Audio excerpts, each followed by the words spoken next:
mission is not just for priests or religious, and it's not about titles, degrees, and specializations.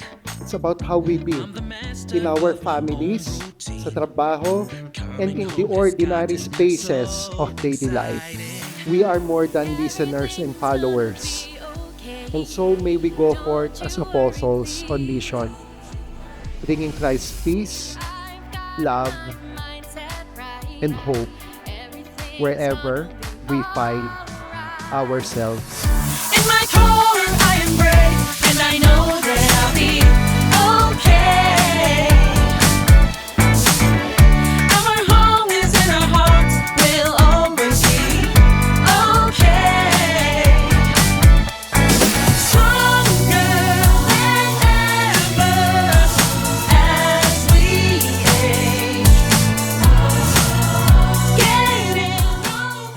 Every time you celebrate this Culture Day, where you look into your charism, values, and your competence, it is always a call for change, an invitation to follow through the charism of this organization, to live together, work together.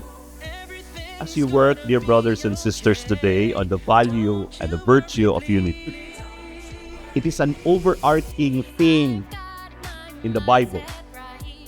Union with God is union with His Son. In union with His Son, we are given that Spirit who allows us to live together. Our home is in our hearts, we'll always be okay.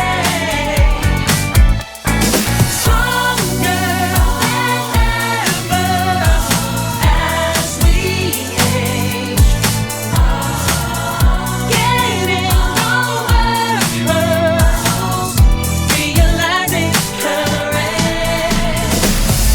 Always together in our hearts. It's what happiness is all about.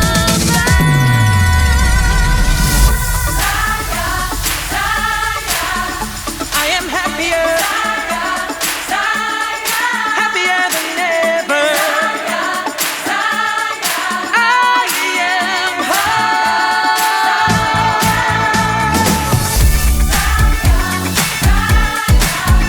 I am happier,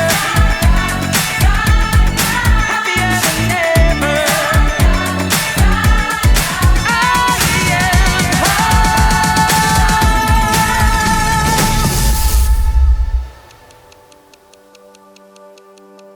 Unity is a choice we make every day. When we say unity po kasi, unity isn't something that happens instantly or parang hindi siya, it's not an overnight thing.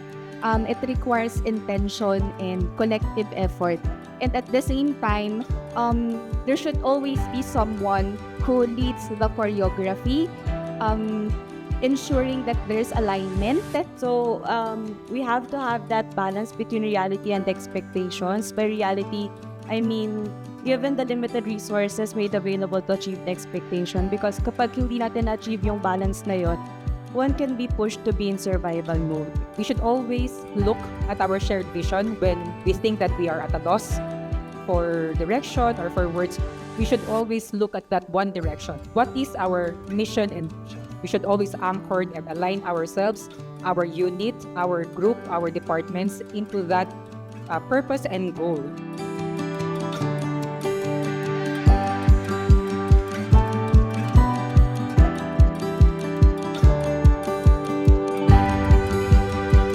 Synergy is built in moments.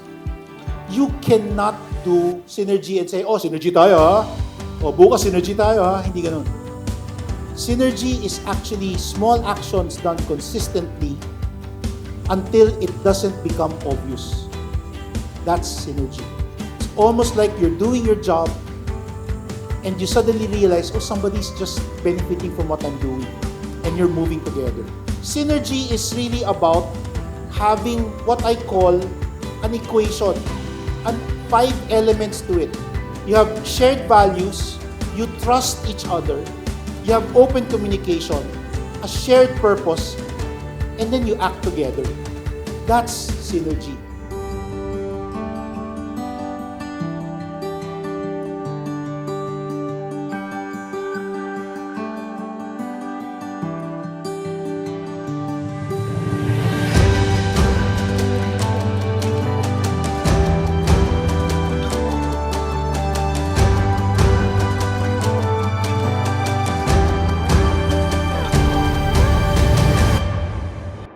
To be an apostle is very simply put, to be fearful yet faithful. Let's recognize our vulnerability, right? In that fearfulness, we will be faithful because that's the only solution to our fear. And that is to be strong in our faith. And what is the mission? Well, the mission is to love one another as Christ loves. That's exactly His words. Go forth, love one another. Of course, number one is love God. And then He goes on to say, love one another as I have loved you.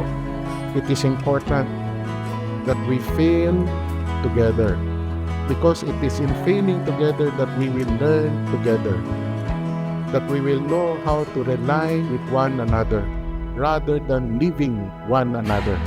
If we are to fail, of course, nobody likes to fail, but should we fail, fail together. We are all together in this failure. 1 plus 1 is equal to 3 or greater than 2.